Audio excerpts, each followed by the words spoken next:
শ্রম ধর্মঘট সারা দেশে যেখানে যেমন মিশ্রভাবে হয়েছে, কিন্তু পশ্চিমবাংলায় ওটা সাধারণ ধর্মঘটে কনভার্ট করার একটা প্রচেষ্টা হয়েছে মূলত বামেদের মাধ্যমে।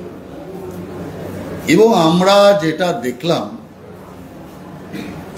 যে বিজেপি যখন বন্ধ ডাকে তখন তৃণমূল সরকার যতটা সক্রিয় থাকে এবং মারমুখী অবস্থায় সরকার থাকে, কিন্তু আমরা এক্ষেত্রে দেখলাম অনেক শিথিলতা। অর্থাৎ এক কথায় বলতে গেলে যাতে বামেদের বন্ধ হতে পারে, বামেদের বন্ধে যাতে কিছুটা তাদের রাজনৈতিক ক্রিয়াকলাপ চলতে পারে তার সুযোগ করে দিয়েছে তৃণমূল এবং সরকার বা পুলিশ।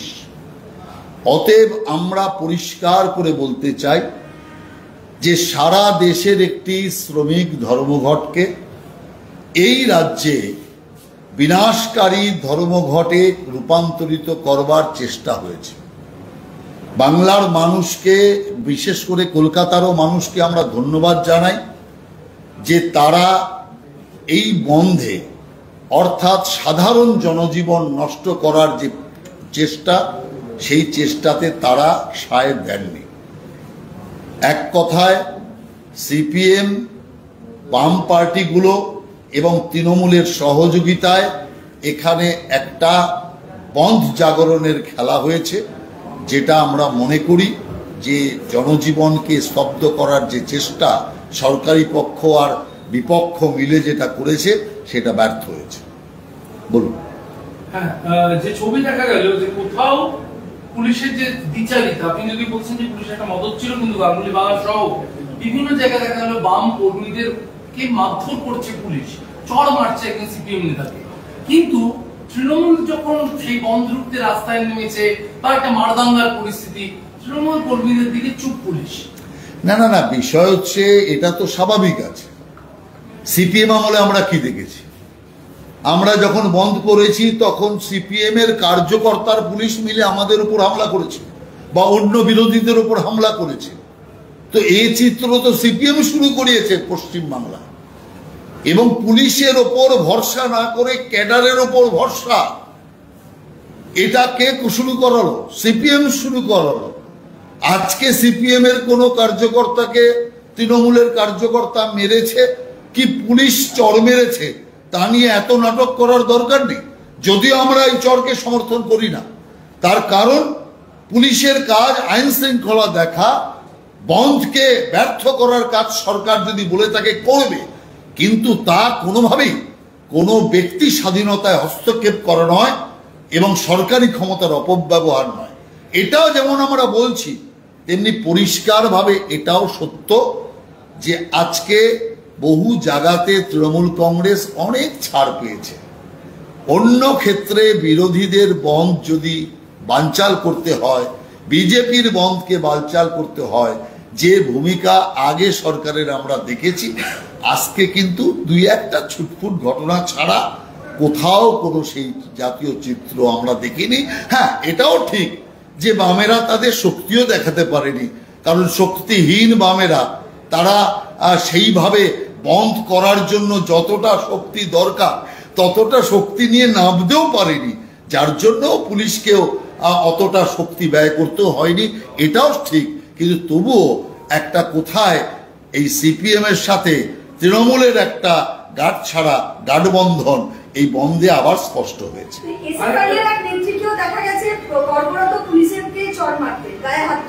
না না না, তো হয়েছেই।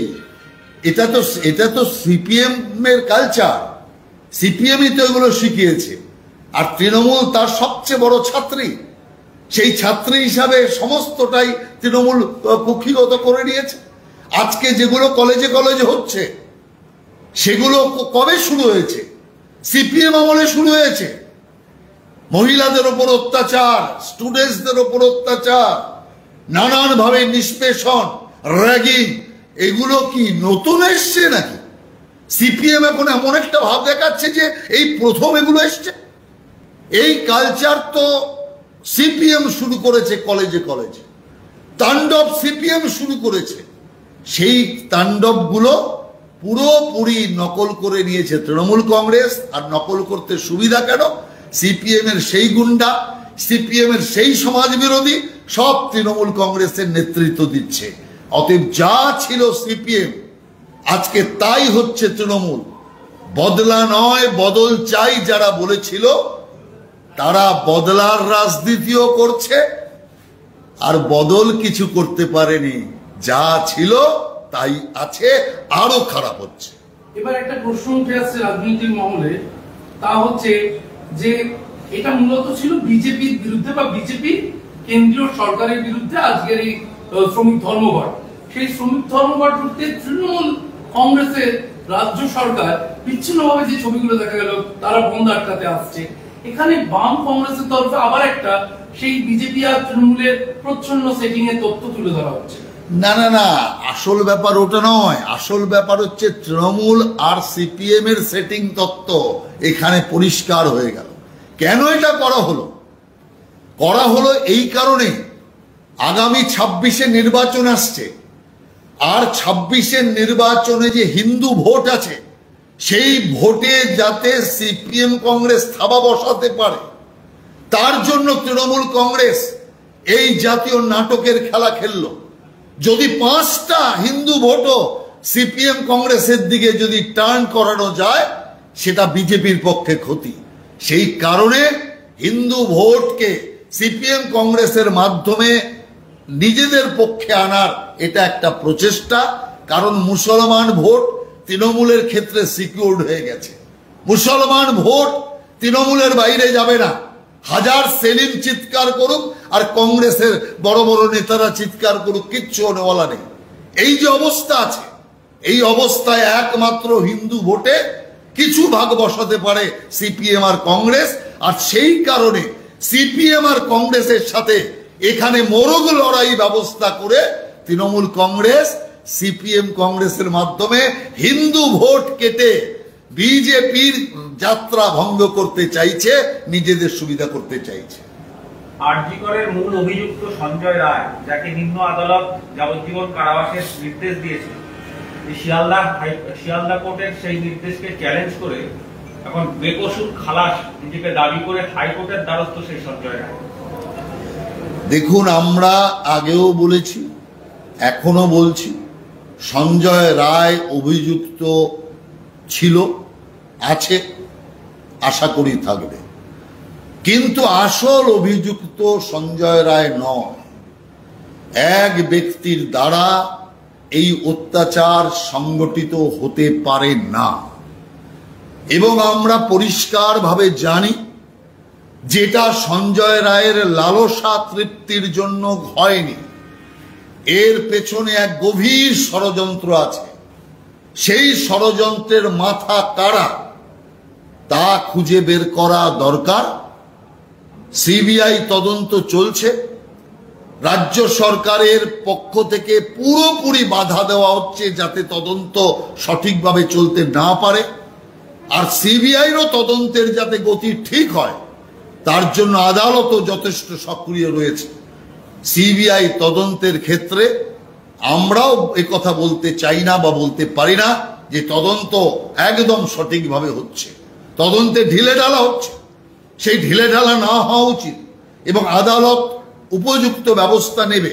কেউ আদালতে আবেদন করতে পারে, খালাসের আবেদন, নির্দোষের আবেদন, এটা তো তার গণতান্ত্রিক অধিকার, আইনগত অধিকার। অতএব সেই অধিকার নিয়ে আমি কোনো কথা বলতে চাই না। কিন্তু আমরা শুরু থেকে একটা কথাই বলে এসছি, মমতা ব্যানার্জি প্রথম দিন থেকেই ফাঁসি দাও ফাঁসি দাও বলে যে রব তুলে সঞ্জয় রায়কে তাড়াতাড়ি ফাঁসিতে চাপানোর চেষ্টা করেছিলেন, বাঁকুড়ার ধনঞ্জয়ের মতো, কিন্তু এ ক্ষেত্রে সেটা হয়নি। তার কারণ, তাড়াতাড়ি ফাঁসি দিলে আসল অপরাধীদের ক্ষেত্রে যে সাক্ষী প্রমাণ সব লোপাট হয়ে যাবে। এই যে কসবাতে এত বড় একটা ঘটনা ঘটলো, এখানে মমতা ব্যানার্জি রাস্তায় নেমে বললো ফাঁসি দাও, আর কসবার ঘটনায় আজ পর্যন্ত একটা শব্দ করলেন না। কেন? কিসের কারণে? তার মানে আরজিকরে মমতা ব্যানার্জির কোনো স্বার্থ লুকিয়ে আছে। তাড়াতাড়ি ফাঁসি দিলে ওনার স্বার্থ সিদ্ধি হবে। আর এখানেও তো একটি মেয়েকে এইভাবে তার উপর নৃশংস অত্যাচার করা হলো। দুটোই কর্মস্থল, একটা কর্মস্থল, একটা পঠন পাঠনের স্থল। তারপরেও মুখ্যমন্ত্রী একটিও শব্দ নেই। কেন? তার কারণ আরজিকরে উনি সঞ্জয় রায়কে ফাঁসিতে ঝুলিয়ে বাকিদের বাঁচাতে চায়, আর এখানে যারা অপরাধী তাদের উনি বাঁচাতে চান। সেই কারণে ওনার বক্তব্য এখনো পর্যন্ত পাওয়া যায়।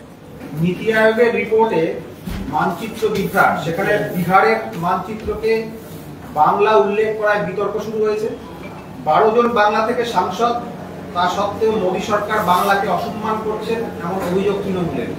দেখুন, বিষয় হচ্ছে এটা যে কোনো সাধারণ মানুষই বুঝবে, এর জন্য বিরাট পণ্ডিতের দরকার নেই। এটা একটা টেকনিক্যাল মিস্টেক।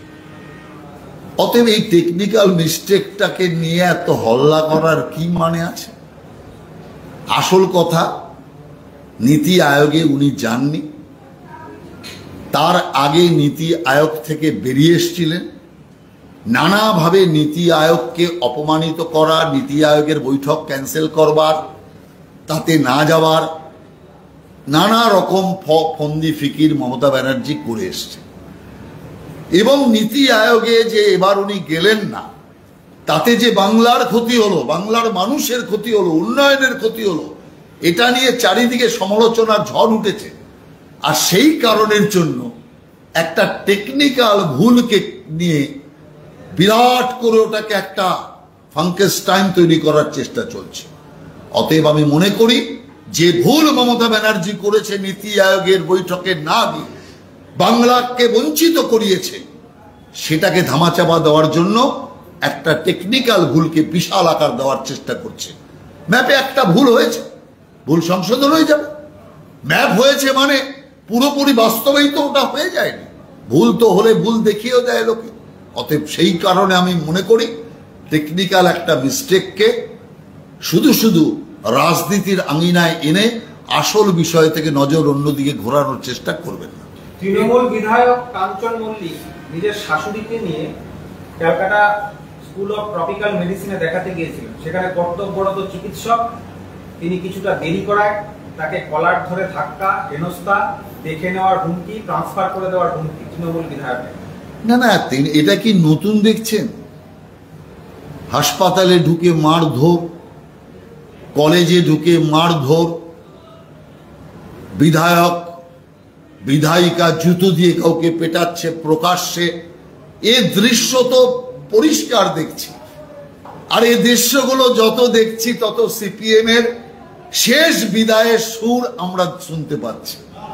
সিপিএম যখন যাওয়ার শেষ বেলায় এই রকম ঔদ্ধত্য দেখিয়েছিল, এই রকম ভাবে অসভ্যতা শুরু করেছিল, এই রকম অভব্য আচরণ আমরা সিপিএম এর শেষ বেলাটা দেখেছি।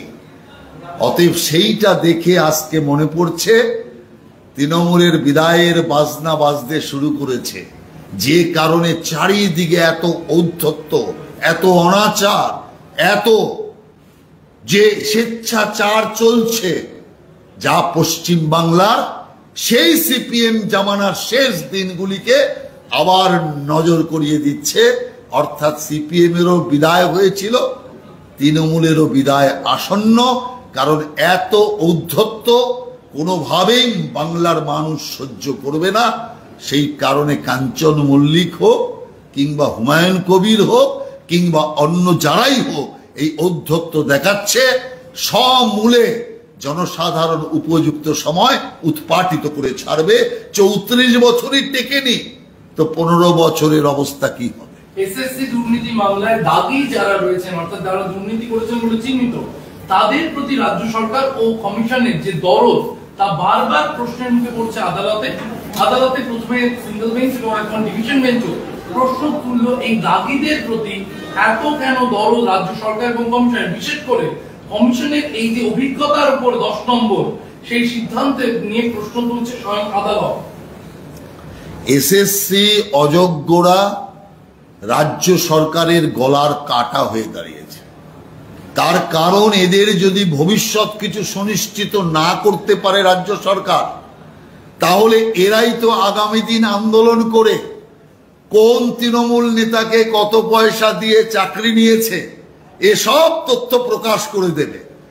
আর এই তথ্য প্রকাশ হলে টাকা তো একদম উপর পর্যন্ত গিয়েছে। অতএব তৃণমূলের যে বিনাশ নির্বাচনের আগে শুরু হবে সেটাকে আটকানোর জন্য মরিয়া হয়ে রয়েছে। নইলে দুর্নীতি এবং অসৎ এবং চুরির সাথে একটা সরকার এবং কমিশন দুজনে মিলে গেল, এক আদালত লড়ে যাচ্ছে, একাই কুম্ভ রক্ষা করে নকল বুদ্ধিগণ। অতএব আমরা বিশ্বাস রাখি আইনের ওপর। আইন এবং আদালত যে প্রক্রিয়ায় চলছে তাতে আগামী দিন ন্যায় বিচার হবে। চোরেদের কোনো সুবিধা নয়, চোরেদের দালালদের কোনো সুবিধা নয়, চোরেদের পৃষ্ঠপোষক সরকারকে কোনো সুবিধা নয়। চোরেদের স্থান হওয়া উচিত জেলখানায়, যারা চাকরি বিক্রি করেছে তাদের স্থান হওয়া উচিত জেলখানায়, আর এটাই হওয়া উচিত বলে আমরা মনে করি। অতএব আদালত যে স্ট্যান্ড নিয়েছে, যে কড়া মনোভাব নিয়েছে, তাতে বাংলার যে কোনো নাগরিকের গর্ব হওয়ার কথা। দক্ষিণ কলকাতার আর নিউ আলিপুর সংলগ্ন এলাকায় আচমকাই ভেঙে গুড়িয়ে দেওয়ার অভিযোগ উঠল পুলিশের বিরুদ্ধে। একাধিক লরি দাঁড়িয়েছিল রাস্তায়, সেই লরিগুলো ভাঙচুর করেছে পুলিশ। লরি মালিকরা পুলিশের দাদাগিরির অভিযোগ যা উঠে আসছে লরি চালকদের পক্ষ থেকে যে গতকাল রাতে তোলাবাজি চলছিল পুলিশের নিউ আলিপুরে, সেই তোলা না দিতে চাওয়ায় লরিওয়ালাদের বা লরি চালকদের 35 থেকে 40টি গাড়ি দাঁড় করিয়ে তার কাজ ভাঙা হয়েছে। পুলিশের বিরুদ্ধে এমনটাই অভিযোগ। তারা নিউ আলিপুরে আজকে সকালে রাস্তা মোড় অবরোধ করে কলকাতা পুলিশকে বার্তা দেয় যে অভিযুক্ত পুলিশ আধিকারিকদের বিরুদ্ধে যদি তারা জড়িত থাকে পদক্ষেপ নেওয়া হবে, এরপরে তাদের সরিয়ে নিয়ে যাওয়া হয়। এই যে পুলিশের বিরুদ্ধে প্রকাশ্য রাস্তায় তোলাবাজি এবং তোলা না দেওয়ায় লরি ভাঙচুরের অভিযোগ, কিভাবে দেখছেন? দেখুন, সারা বাংলা জুড়ে, কলকাতা জুড়ে তৃণমূলের তোলাবাজির সাথে সাথে ট্রাফিকে পুলিশের তোলাবাজির যে উৎপাত, যারা রাতে সফর করে তারা জানে। যে সমস্ত নাগরিকরা রাতে ছোট গাড়ি নিয়ে যাতায়াত করে তারা টের পায়। যদি আপনি বর্ধমানের দিক থেকে, সলপের দিক থেকে আপনি কোনা এক্সপ্রেসে ঢুকতে যান, আপনাকে ঘন্টার পর ঘন্টা দাঁড়িয়ে থাকতে হবে। কেন? লাইন দিয়ে লরি দাঁড়িয়ে আছে, কি করছে? পুলিশ তোলা নিচ্ছে। একই রকম জিনিস কলকাতার সর্বত্র হচ্ছে। এই যে বিরাট একটা তোলাবাজির সাম্রাজ্য তৈরি করে নিয়েছে পুলিশ, কেন করবে না? দেখছে নেতা থেকে শুরু করে যত মন্ত্রী শান্ত্রী সব কামাচ্ছে, তো পুলিশ, সিভিক পুলিশও নেমে পড়েছে। যে কারণে আজকে কোথাও কোনো বাঁধন নেই। বাঁধবে কে? ওপর থেকে নিচ পর্যন্ত হচ্ছে কাটমানিখোর, ওপর থেকে নিচ পর্যন্ত হচ্ছে চোর।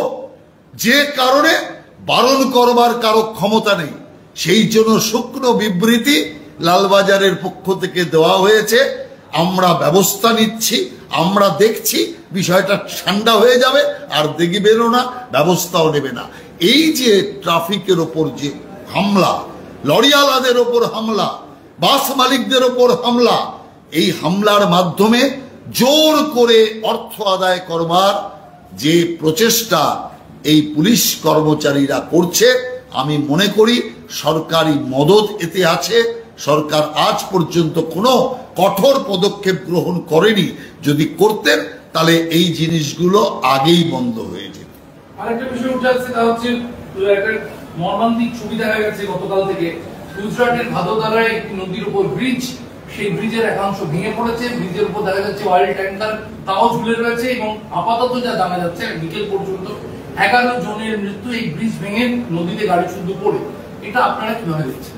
না, দেখুন, দুঃখজনক ঘটনা, দুর্ভাগ্যজনক ঘটনা। একটা ব্রিজ ভেঙে গেলে তাতে যে মানুষ হতাহত হয়, স্বাভাবিকভাবেই সেই সব পরিবারের প্রতি আমাদের সমবেদনা থাকবে, এবং সরকার এই বিষয়ে যথাযথ ইনকোয়ারির ব্যবস্থা করে যারা দোষী তাদের বিরুদ্ধে কঠোর ব্যবস্থা নেবে, এবং যারা নিহত এবং আহত পরিবার তাদের পাশে গুজরাট সরকার থাকবে।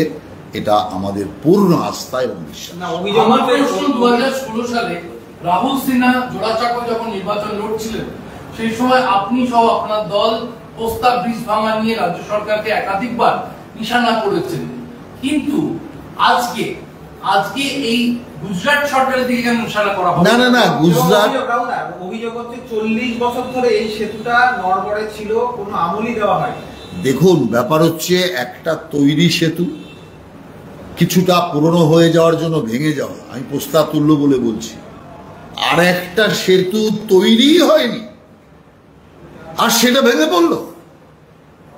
একটা তৈরি সেতুতে গাড়ি যাচ্ছে, চাপ পড়ছে, হয়তো দুর্বল হয়ে রয়েছে, সেখানে কোনোভাবে ভেঙে পড়তে পারে, কিন্তু যেটা নতুন আর তার উপর দিয়ে একটা ছোট্ট খেলনা গাড়িও গেল না আর সেটা ভেঙে পড়ল। অতএব দুটোর মধ্যে আকাশ আর পাতাল তফাৎ। ঘটনা দুর্ভাগ্যজনক, সরকার উপযুক্ত পদক্ষেপ নেবে, কিন্তু এর সাথে প্রস্তাব ব্রিজের কোনো তুলনাই হতে পারে না, কারণ ওই ব্রিজটা এখনো পর্যন্ত উদ্বোধনই হয়নি, তার আগেই ভেঙে পড়লো, এতগুলো মানুষ মারা গেল। উত্তর 24 পরগনা হাবড়াতে 21 জুলাই নামে 47,000 টাকা চাঁদা দিয়েছেন এক ব্যবসায়ী, 10,000 টাকা বাকি ছিল, দিতে পারেননি বলে মারধর হয়েছে, মারধর করেছে আর হাবড়ায় অভিযোগ এনেছে। না 21-এর যে আপনার আন্দোলন তৃণমূলের, তার জন্য তো বহু জায়গায় প্রতি বছরই এই নিয়ে নানান জায়গায় জোর জবরদস্তি, জোর জুলুম, মানুষের কাছে জোর করে টাকা তোলা, এ তো শুনি, কিন্তু সারা বছর শোনেন না। আপনারাই তো খবর করেন সারা বছর, এর থেকে জোর করে টাকা নিচ্ছে, ওর থেকে জোর করে টাকা নিচ্ছে, টাকা না দিলে মারধর, হুমকি, এমনকি গুলি পর্যন্ত মানুষকে খেতে হয়েছে। আর এখন তো মানুষের না, তৃণমূলের নেতাকে পর্যন্ত বকরা দিতে হয়, কাটমানি দিতে হয়। তৃণমূলের কাউন্সিলর ভয়ে কাঁপছে, তৃণমূলের অন্য পক্ষের ভয়ে, অর্থাৎ পালিয়ে পালিয়ে বেড়াচ্ছে। এমএলএ গিয়ে মামলা করছে, এমএলএ গিয়ে চিৎকার করছে।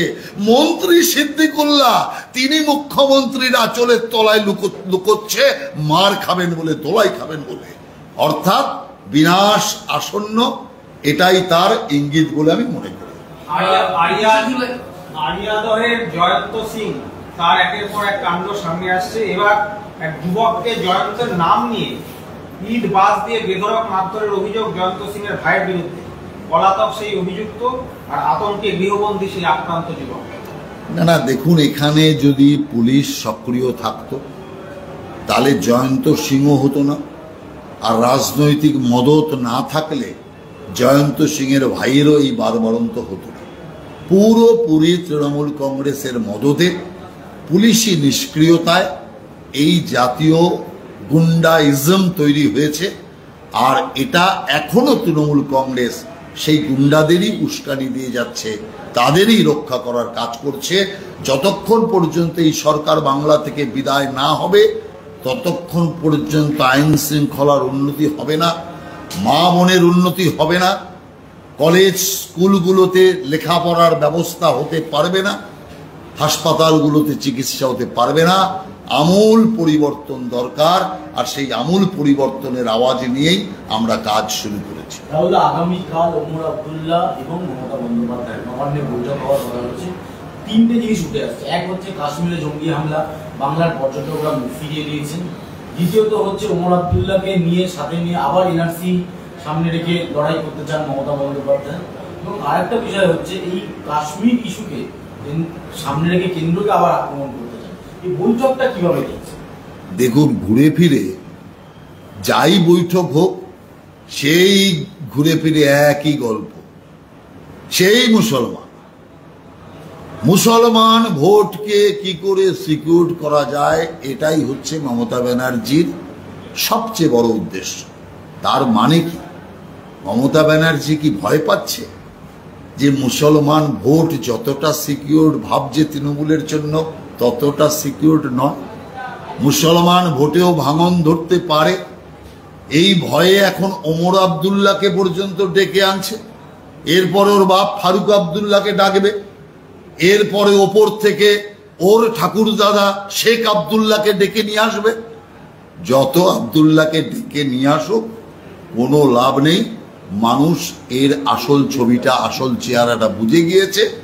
অতএব যারা অপারেশন সিঁদুরের বিরোধিতা করে, একজন মহিলা হয়ে মহিলার সিঁদুর মুছে যাওয়ার ক্ষেত্রে যারা বাহবা নেয়, সওয়াল করে, অপারেশন সিঁদুরের বিরোধিতা করে, বাংলার মা বোন যারা সিঁদুরকে শ্রদ্ধা করে, হিন্দু সংস্কৃতিকে শ্রদ্ধা করে, তারা কোনোভাবেই এই জাতীয় চিন্তাকে সমর্থন করবেন না।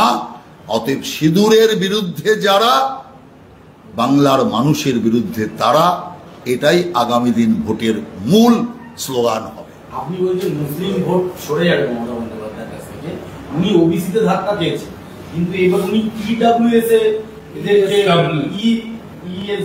এদেরকে অন্তর্ভুক্তিকরণের চেষ্টা চালাচ্ছে।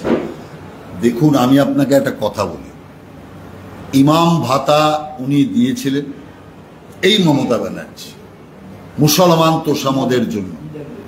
আমি কলকাতা হাইকোর্টে কেস করেছিলাম, রাহুল সিনহা, এবং ইমাম ভাতা বন্ধের আদেশ কলকাতা হাইকোর্ট দিয়ে ইমাম ভাতা বন্ধ করিয়ে দিয়েছে। কিন্তু সরকার বন্ধ করেনি, সরকার ওয়াকফ বোর্ডকে দিয়ে ঘুর পথে ইমাম ভাতা চালিয়েছে। তার মানে এটা বুঝতে হবে, সরকার তোষামদের রাজনীতির ক্ষেত্রে কোনো আদালতকেও মানে না। অতএব আমরা মনে করি যে আজকে যদি সরকার ওবিসি ক্ষেত্রে যেটা করতে পারল না, মুসলিম তোষামদের রাজনীতি, ওবিসিদের নাম কেটে মুসলমানদের ঢুকিয়ে সাম্প্রদায়িকতা যে কোটা তৈরি করবার চেষ্টা করেছিল, তাতে সরকার ব্যর্থ হয়ে অন্য রাস্তা নিয়েছে। প্রয়োজন বোধে আমরাও সেই রাস্তা ঠেকানোর জন্য উপযুক্ত পদক্ষেপ নেব।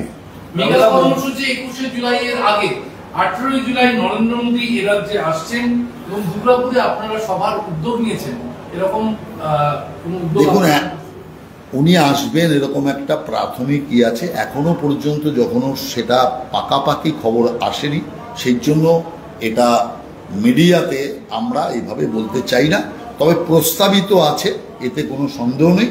পুরো পাকা খবর যখন ওনার কাছ থেকে আসবে, ওনার দপ্তর থেকে আসবে, আমরা আপনাদের সময় মতো জানিয়ে দেব। রাহুল মহুয়া মৈত্র অভিযোগ করছেন যে 23 জন শ্রমিক তার কৃষ্ণনগর এলাকার উড়িষ্যাতে বাংলা ভাষায় কথা বলার জন্য আটকে রাখা হয়েছে। এরকম শ্রমিকের বিভিন্ন জায়গা থেকে এমন অভিযোগ আসছে উড়িষ্যাতে। সারা ভারতবর্ষে প্রায় 4 লক্ষ বাংলাদেশি অনুপ্রবেশকারী আছে চিহ্নিত। এই সংখ্যাটা 10 গুণ হলেও অবাক হওয়ার কিছু নেই। অতএব সেই কারণে আমরা পরিষ্কার মনে করি যে এত অনুপ্রবেশকারী ছেয়ে গেছে, তো বাংলাদেশ থেকে যারা আসবে তারা তো বাংলায় কথা বলবে। আর মমতা ব্যানার্জির কায়দাটা হচ্ছে, যেই কোনো বাংলায় কথা বলা লোককে ধরা হয়, সঙ্গে সঙ্গে সে চিৎকার করে ওঠে, বাংলার লোক কেন করছে? তার কারণ হচ্ছে মমতা ব্যানার্জি তো মনে করে অনুপ্রবেশকারী তো ওর লোক, কারণ অনুপ্রবেশকারীদের ভোটে উনি জেতেন, অনুপ্রবেশকারীদের ভোট আগামী দিন উনি পাবেন, সেই আশায় অনুপ্রবেশকারীদের তাবেদারি করা তৃণমূল কংগ্রেসের ধর্ম। আর সেই কারণে বাংলা ভাষার কাউকে ধরলেই সঙ্গে সঙ্গে চিৎকার। আরে বাংলা ভাষায় তো শুধুমাত্র বাংলা কথা বলে না, ত্রিপুরা কথা বলে না, বাংলাদেশও বাংলা ভাষায় কথা বলে। অতএব সারা দেশ জুড়ে যে ছড়িয়ে গিয়েছে বাংলা দেশ থেকে অনুপ্রবেশকারী, তারা বিভিন্ন জায়গায় ধরা পড়বে এবং তাদের বিরুদ্ধে অভিযান সারা দেশ জুড়ে চলছে। এখানে মমতা ব্যানার্জি অভিযান আটকে রাখলেও আগামী দিন এখানেও অভিযান শুরু হবে। কসবা আইন কলেজের মনোজিৎ, দাদা মনোজিৎ, তার একের পর এক ভিডিও সামনে আসছে, একের পর এক অভিযোগ আসছে। মানসিক বিকারগ্রস্ত এই মনোজিৎ। আরো এক তরুণী, তিনি একেবারে ভয়ঙ্কর নির্যাতনের অভিযোগ নিয়ে সামনে এসেছেন। দেখুন, মানসিক বিকারগ্রস্ত এই কথাটা বলে তৃণমূল কংগ্রেস আসলে মনোজিৎকে বাঁচাতে চায়। আমি আপনাদের সবার কাছে অনুরোধ করব, আর দরকার মতো মানসিক বিকারগ্রস্ত বলে তৃণমূলের সুবিধা করে দেবেন না। ও পাক্কা অপরাধী, জেনে বুঝে অপরাধ করেছে, ক্ষমতার দম্ভে অপরাধ করেছে, মা বোনের উপর অত্যাচার ক্ষমতার কারণে করার যে নেশা, সেই নেশা থেকে করেছে। আর তৃণমূল কংগ্রেসের কাজ হচ্ছে যখনই কোনো একটা ঘটনা ধরা পড়ে যায় তখনই তারা সেই নেতাকে মানসিক ভারসাম্যহীন ইত্যাদি নানা রকম তকমা দিয়ে বিষয়টাকে হালকা করার চেষ্টা করে। আমি সাংবাদিক বন্ধুদের কাছেও, সংবাদ মাধ্যমের কাছেও আহ্বান জানাবো, তৃণমূলের পাতা এই ফাঁদে অন্তত আপনারা পা দেবেন না। ধন্যবাদ। বিরোধীদের একটা লাস্ট প্রশ্ন, উত্তরকন্যা অভিযান সহ একাধিক কর্মসূচিতে দেখা গেছে পুলিশের বাধা। উত্তরকন্যা অভিযান 21শে জুলাই আপনারা যে কর্মসূচি, শুভেন্দু অধিকারী তিনি খসড়া চলন প্রকাশ্য মঞ্চ থেকে বলেছেন তৃণমূল যখন সমাবেশ করবে কলকাতায় আমরা শিলিগুড়িতে উত্তরকন্যা অভিযান করব। পুলিশের তরফে না বলে দেওয়া হয়েছে, এনওসি দেওয়া হচ্ছে না। বারবার প্রশ্ন উঠছে বিরোধীরা যখনই কোনো কর্মসূচি করতে যাবে পুলিশ বাধা দেবে এবং তাদের দৌড়তে হবে আদালত অনুমতি আনতে।